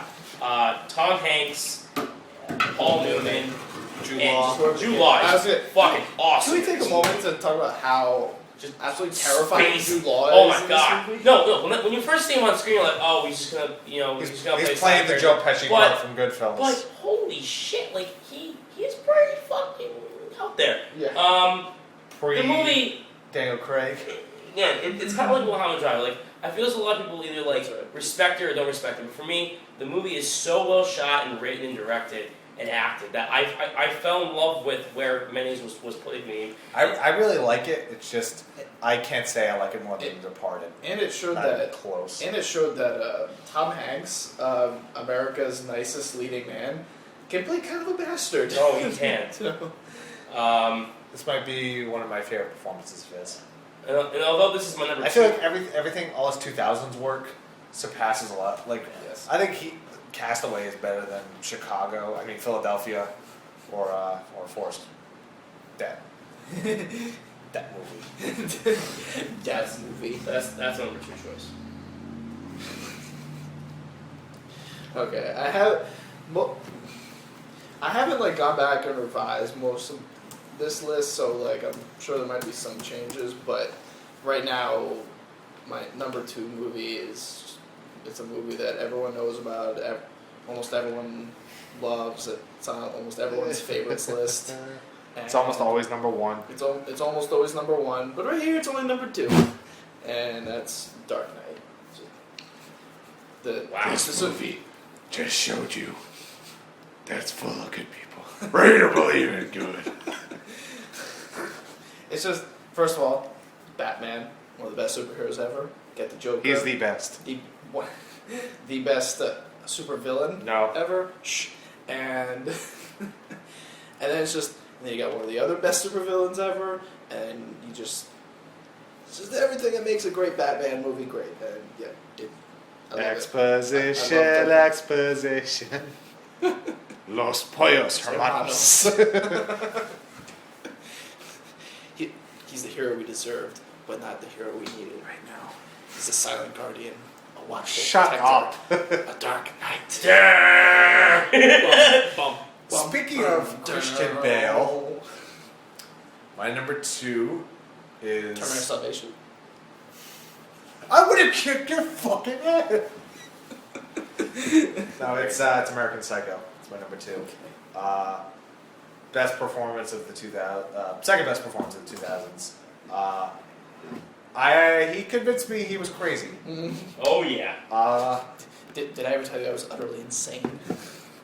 I will never listen to Huey Lewis or Phil Collins the same way again. Nope. In fact, I really don't like listening to Phil Collins to begin with. It's just it's so good at poking fun of, how maybe you're not crazy. Maybe it's everyone around you that's just so asinine.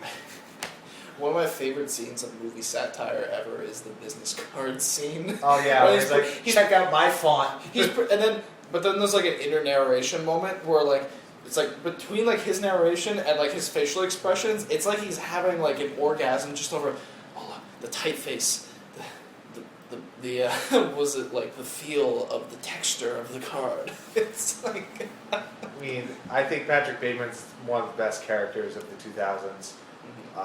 And this was a woman director and woman writer.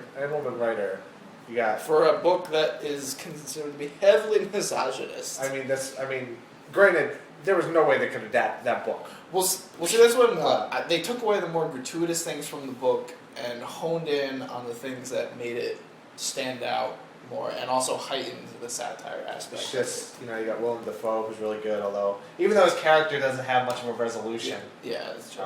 It's just. Reese Witherspoon. I love that whole scene where Patrick calls his lawyer. He's like, I'm fucked. I killed like 30 people, man. Help me. And then he's just like laughing. Yeah. And then at the end of the movie, I love the last scene of the movie. It's just like, Christian Bale was robbed of an Oscar. Screw you, Russell Crowe. Number one. Yeah, this is where the pitchforks come Well, unleash. well, you guys have known me for a while. I'm kind of scared. This movie I know. this movie has not only transferred me as to how I love movies, but this is the movie I think that defines what I think the stance of being simply a good director to a great director. This man took a movie that was about terrorism, religion, immigration, disease, war, poverty, and just combined it all in this melting pot of awesome. So, my number one movie of the decade is Children of Men by Alfonso Cuarón. This movie is like everything that I want in a movie. It has gorgeous cinematography. It has phenomenal acting, great writing, great directing. Some of the best sequences in movie history. You got the long takes, which I have no fucking clue how in God's name he was able to do that. Because Cuarón takes scenes that could have just been, quick cut edited. I mean, for God's sakes, the car scene, one of the best scenes in movie history. Bar none. I would say bar none. The scene where he's running through the back. Well, I was going to mention that one. That's honestly my favorite scene of the entire decade. Because not only just the way it's technically filmed, because everyone kind of goes like, well, that's just a gimmick that Cuarón does. No, it's not, because the way, the story is all about Theo. It's about Clive Owen's character and how he sees the world around him and how the world that he had with Julianne Moore's character is affecting him throughout the later parts of the movie. Does she cry in this movie? No, but she I don't think so. Shot. Really? Yeah, she And- does. I would have thought in this movie she would have been bawling her eyes out. She gets shot and she dies in a pretty gruesome way, even though she gets only shot in the neck. It's pretty gruesome. Yeah. This movie is just it's one of the most just you want to talk about like a downbeat movie. Holy shit! I would say for like 95% of this movie, you just feel like there's no hope anymore. Like if this is the reality that if this world would ever to happen, I'm pretty sure we would just be jumping off of bridges and shit. It's the also fact that people just can't have children anymore, a science fiction movie that has barely any technology, really, Yeah. and it focuses more on the human aspect of it. And we talk about science fiction movies with ideas. And this movie has a lot of ideas. Well, see, and it takes ideas, and it does a great job. Because whenever science fiction movies try to do science fiction and religion, doesn't always work for me. But in the classic example, that would be like Book of Eli, where it just fucking messes that up completely. But this movie respects something about it works really well. Yeah. Well, it's not just that, but I can't give enough praise to Cuarón, because this movie could have easily been just very preachy, very very contrived, but it's the fact that he takes this idea of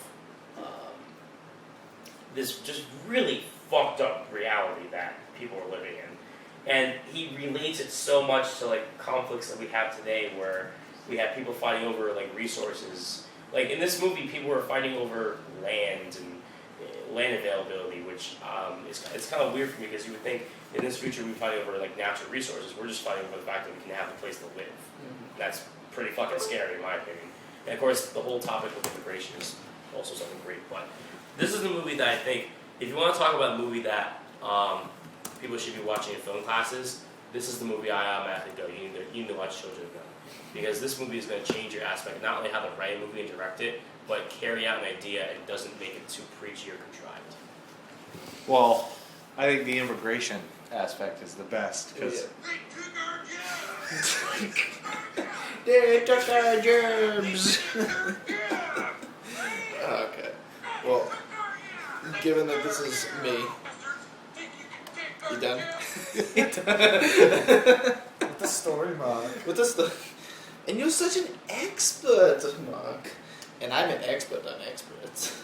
The Rome is my number one. Oh my god. Number one bad movie of the decade. Or The funniest movie of the 2000s. Okay. Well, given that this is me, and this shouldn't be too surprising, my favorite movie of the 2000s is... Well, it's not only my favorite movie of the 2000s, it's also my favorite Pixar movie, and my favorite animated movie, and my favorite superhero movie, and it's The Incredibles. And Wow. it works on every level. It's fantastic animation. It's fantastic animation that has a real art style to it. It's not just... There's a lot of 3D animation movies. It feels like it's just kind of like, I'm just trying to think how to describe it. It's like it's in 3D and it's bright and colorful, but it doesn't really have a style much to it. But this one has a real it feels like it has a real art design to it, which is what animation should do.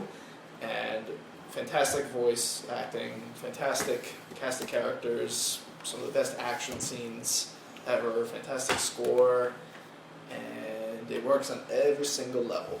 And plus, it goes into things you would never expect, like I love how they do the whole thing about the scene where they're in the cave and they talk about all the sideways in cartoons. I would never think about putting that in a movie and connecting it to how the bad guys are they're really bad guys. They don't kill you. Exactly. It It also does Watchmen better than Watchmen does. does. So, yes, it does. With all the existential crises they're going to, and the fact that the heroes are outlawed and everything. All because of someone's not liking how they fell through a fucking window, and in reality, would have died. Because he tried to save somebody from committing suicide. And it also makes these pixels feel really just human, especially the moment near the end. It's my favorite moment in the movie when Mr. Incredible's trying to run off into the battle, and she part. and she holds him back, and she's like, we need to help you. He's like, no, I have to do this. I can't do it. Then she goes, I have to do this alone, and she says like, but we can make because you. I can't. Yeah. He says, but we can make. Can't lose you again. We can do this. And he's like, but I can't do this. I'm not strong enough. Strong enough? You think this will do anything? He's like, I can't lose you again. I'm not strong enough. Excellent. This would have been my favorite Pixar movie if the ending was a little bit better. What's wrong with the ending? Not a fan of having Mr. Incredible basically kill someone. Uh, He set it up to kill him. but Don't. it's him. No, No it excuse. was Syndrome's own. Yeah, the whole cake thing. No games. No That's games. That's No the, games. That's the moral of No the games. And the moral of the story is No, no I'm just not a games. fan of how he gave this whole speech. In the middle, he's like, killing's wrong, don't. And then, he basically sets him up to get something to an injector. It's also something else. Where Syndrome kidnapped his baby. Yeah, You don't fuck he with took the it. He man's took it to kid. its. He took it to its doorstep. You don't do that. You don't do that shit. He took it to a low place right there. But Jack, he set him right. Badass.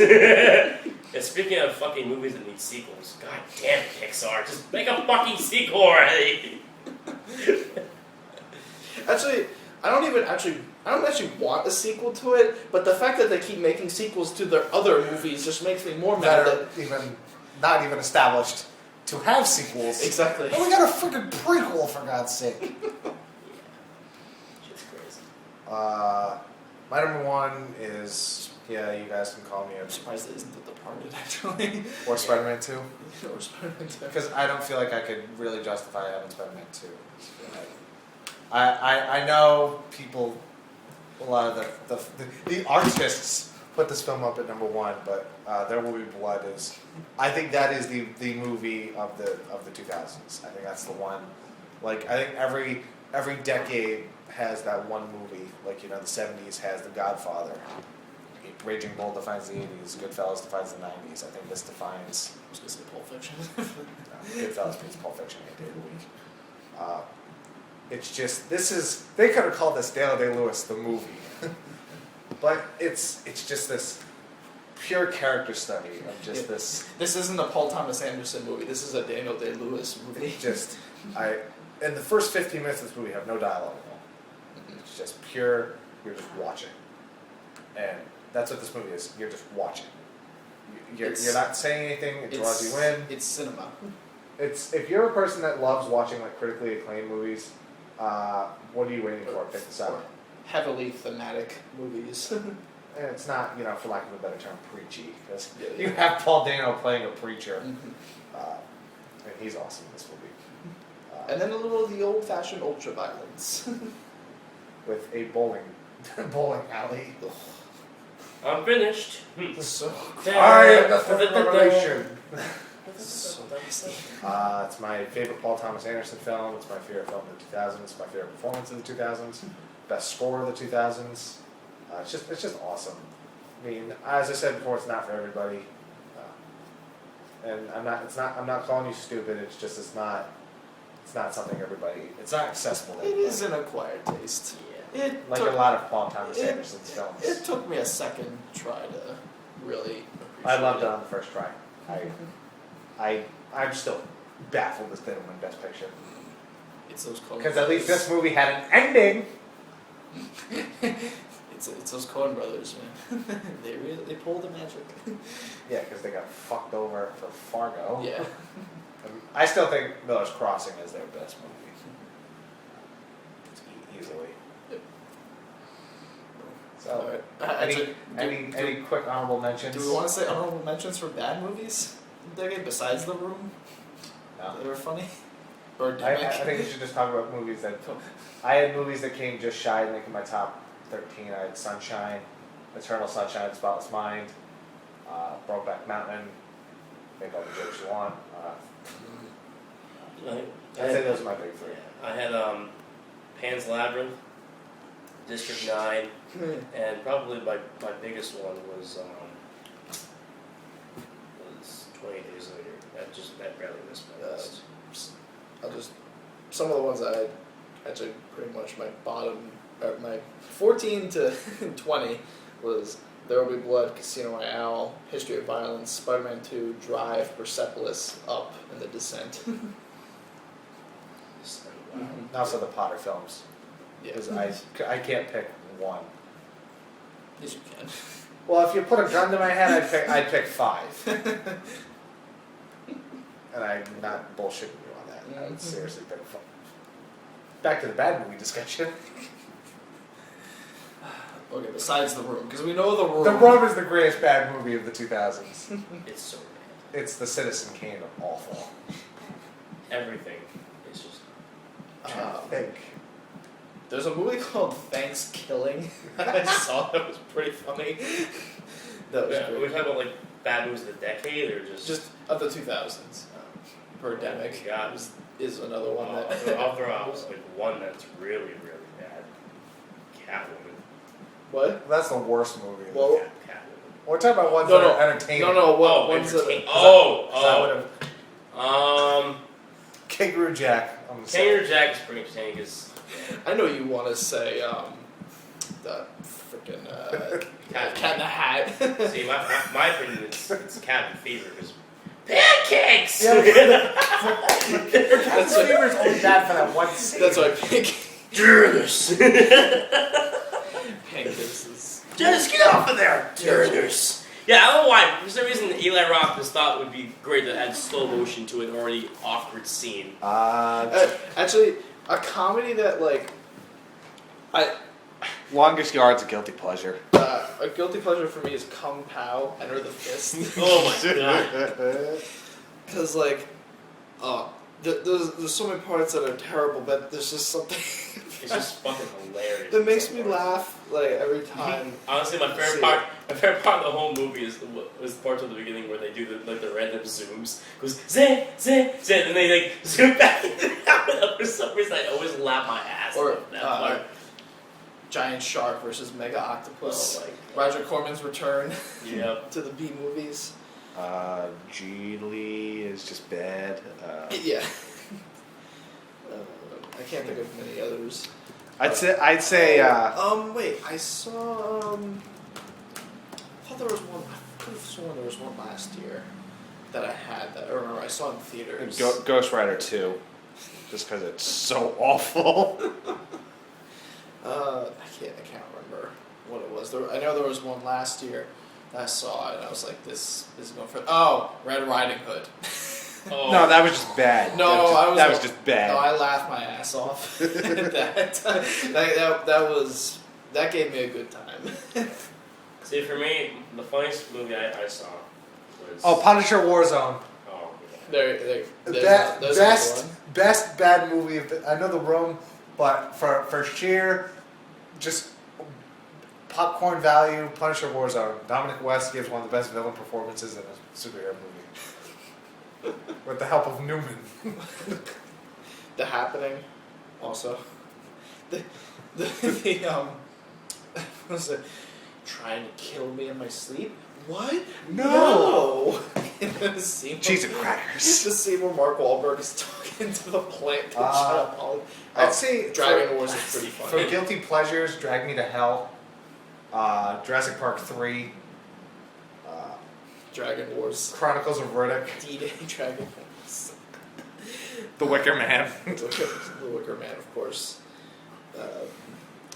Battlefield Earth has some pretty hilarious stuff in it, also. You know what? I just remembered another one. Probably my number 2 behind The Room is House of the Dead. Oh my god. That's just bad. Nah. It's not fun. Oh, I would- because it's so ridiculous. I would gladly Obsessed. watch it Yeah. again. Okay, there's a shootout scene in House of the Dead. It's just a completely other level of badness. Where it's like a 10-minute shootout. It goes on forever. And every single character gets one of those Matrix slow motion spinning around the characters. And when they die, they get a death. And when they die, the camera like pans up, and then there's the red screen. Like, and you just hear no every time they die. It's and like, there's one part when it's right when they're doing another one of those spinning around moments where like the character like she turns around. And it's still in normal motion, and she shoots her shotgun at a zombie, but right when she pulls the trigger and the gunshot goes off, it cuts to the spinning camera movement, and she has a pistol in her hand.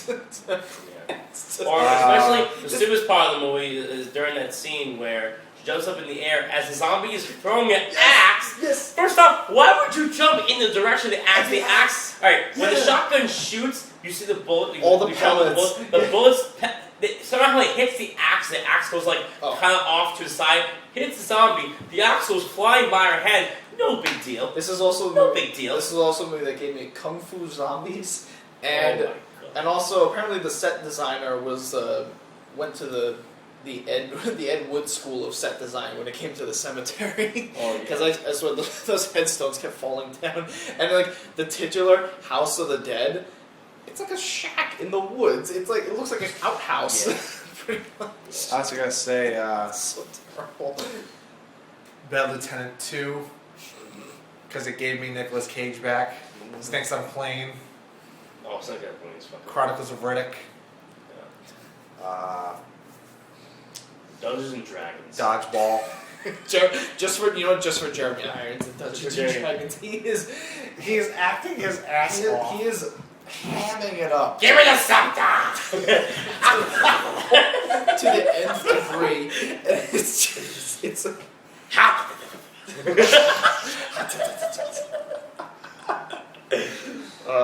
The Friday the 13th remake, I thought that was a lot of fun. Freddy vs. Jason. Place your Jason bets. X. Yeah, Just Jason, because it's so preposterous. Jason X. Jason X, just because that one scene where he puts her head in the. Oh, that's dude, just- he just my- smashes it, and it's just like my favorite kill of the whole series. And then there's the part where he punches the guy over the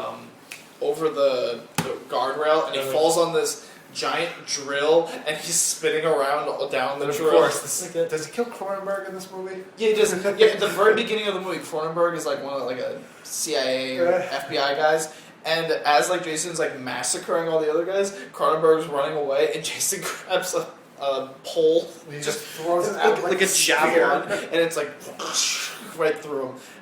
I love it. And then there's another part where he pulls one of the guys, as the guy's doing that virtual reality thing, Jason pulls the guy's arm off, and the guy's like, huh. Look at that. I also got to throw in Hannibal, just because it's so entertainingly awful.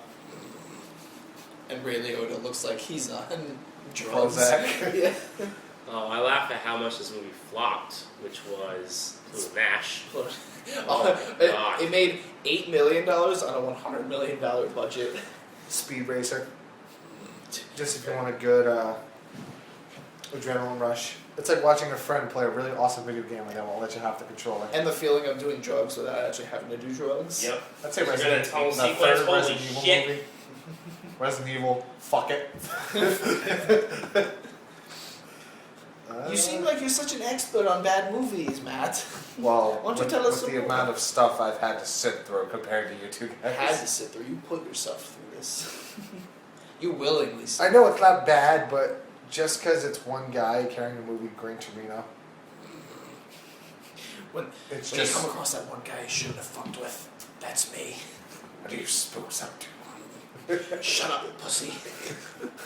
If these guys wanted to put you in your gang, they would ask you to. Now get the fuck out of here. You want to come over for dinner? I'll shoot you my dog. Joe's black guy and a Chinese Don't guy go to a bar. The bartender says, "Get the fuck out." Don't you chicks eat dog around here? No, we eat cat. Don't go stupid spinny things on the end and Get off my lawn. yeah. I wish Clint Eastwood could have played Batman. Because he would have fit just right in with it. Like if Christopher Nolan decided to voice over Christian Bale with Clint Eastwood, we wouldn't have noticed. That's honestly fucking hilarious It's like, and true at the same time. I'm not saying it. Say it. Do it. The Jim Carrey Grinch, which is not a good movie by any stretch of the imagination, but I get some pretty funny bits out of it. Yeah. Mistletoe. Pucker up and kiss it, Whoville. Emperor's New Groove was an honorable mention. Well, that's good. Well, if you want to go back to bad movies, could have picked Crash. For sheer melodrama. Oof, melodramatic. Or you want to talk about a movie that has literally no plot. Or rather, the way the sound script puts it, too much plot and yet not enough plot at all. Alone in the Dark. No, Alone in the Dark is just awful. Terrible. But it. No, I just find it fucking It doesn't work hilarious. like House of the Dead, See, where it's funny. I just find it absolutely hilarious. See, That's just my opinion. I actually don't like. Okay, House of the Dead is the Uwe Boll movie I find hilarious. Alone in the Dark is It's just mind-numbingly awful. yeah. I just find it Like funny because it's so bad. I get It's boring. yeah, like I get a lot of laughs from most of his other movies, but like when I saw Alone in the Dark, that was where I hit my breaking point because I was like, all right, this is just too much for me. I can't deal with it. It's Steven Dorff. Tara Reid. You get the sex scene between Kristen Slater and Tara Reid. No point whatsoever. It's like who is the lead of House of the Dead? It was unknown actress, but they have in House of the Dead they have Ellie Cornell from Halloween 4, and then they have Jürgen Prochnow from Das Boot. Oh, Jürgen Prochnow. Jürgen Prochnow, yeah. You were in Das Boot. Why are you in this? Yeah. Das Boot. I'm trying to think of other movies that I found funny, but other people. Scary Movie 3. That's a good one. I thought that it got a lot of really bad reviews, but I'm like I think it's the best of the four. That's a good spot to end it on. Yeah. Nutty Professor 2. No. I don't care what anybody says. There was one part The that makes me. clones. There was one part that makes me laugh really hard, and it's the. Just when you thought it was safe to go back to the theater. Norbit is not a guilty pleasure. Bye, doggy. Well, everybody, this is Matt and Augie. Alex is not here tonight, as usual. So tonight with Wizard of Oz coming out, or Oz the Great and Powerful, or the, as I like to call it, Army of Darkness for kids. We decided to take a look at Sam Raimi's directorial filmography. He's probably most well known for Spider-Man and Evil Dead, but Call it Army of Monkeys. but he does have some other interesting films. But we do have to start off with the Originator. probably one of my favorite horror franchise of all time, the Evil Dead series. The first one's the Evil Dead. Really low budget movie.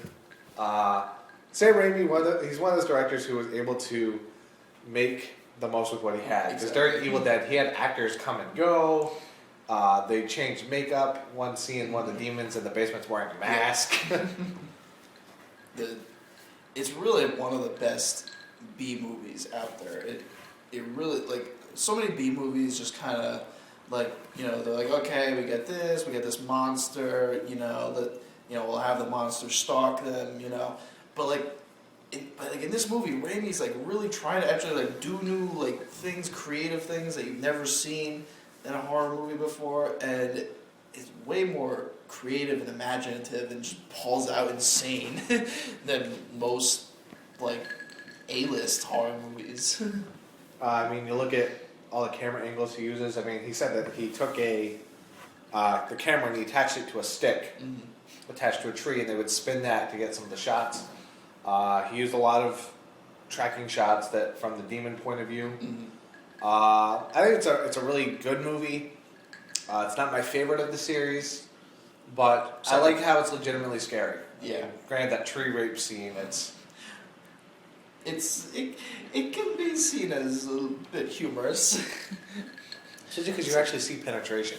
But see, that's the I mean, it starts off, it's like cutting her, and then you see it go. That's the thing. I think a lot of people mistaken this one as a black comedy horror movie, not just because of the sequel, but because it does have that B-moviness about it, which means some of the effects are pretty, it's hard to take them straight sometimes, but the movie is actually played completely straight for laughs, or not laughs, for horror, and it's totally trying to be an intense, in the words of Stephen King, the most grueling horror movie experience I've seen recently. I definitely think at that time period it was one of the best. Yeah. Because the 80s was the slasher decade, basically, and this was a low-budget movie that was not about serial killers, or, granted, there's deaths in it, but it's not just gratuitous for the sake of it. I don't know. The movie's pretty gratuitous. No, it is, but blood. it's not like Friday the 13th where it's like, Yeah. it's all about the boobs. Let's just kill them sex off, and yeah. kill off teenagers. Also takes the oft-used trope of the camera on the killer and makes something new with it, and it doesn't feel like a rip-off or just another cliched thing that slasher movies usually do. So Evil Dead, I give it a high marks. Check it out. Remake's coming out. I'm really excited. So excited! I wouldn't be as excited if Sam Raimi and both him and Bruce Campbell weren't approving of it. Yeah. So that gives me hope. Well, I actually think as great as the Evil Dead is for what it is, I think it's actually prime material for a remake because it was trying to be like a very serious, intense, and scary horror movie, and as great as the movie still is, some of that low budgetness kind of takes away a little bit from the scariness. At times. So I think updating it with modern effects is actually a good way to go, unlike what most remakes be doing. After this, Sam Raimi did a film called Crime Wave, which is basically, it hasn't been released because he's embarrassed by it, because he originally wanted Bruce Campbell to play the lead, they said he wasn't a bankable enough star, so they get some guy you've never heard of who's only made one other movie. The film was cut to like 80-something minutes. But it's written by the Coen brothers. And this started his collaboration with the Coen brothers, and he did second unit on stuff like the Hudsucker Proxy, Miller's Crossing, different stuff. So that's kind of how he started his relationship with them. Come to think of it, now that you mentioned that, I can definitely see how he worked on the Hudsucker Proxy. So yeah, basically after Crime Wave, his career was in the tank. So he's like, shit, I gotta make another hit. So he goes, Return to the Vault. he goes, how about a sequel to Evil Dead? Dino De Laurentiis is like, okay. And I'm gonna go on record. Wait, De Laurentiis didn't do this one. Oh, that's right, he did Army of Darkness. But Evil Dead 2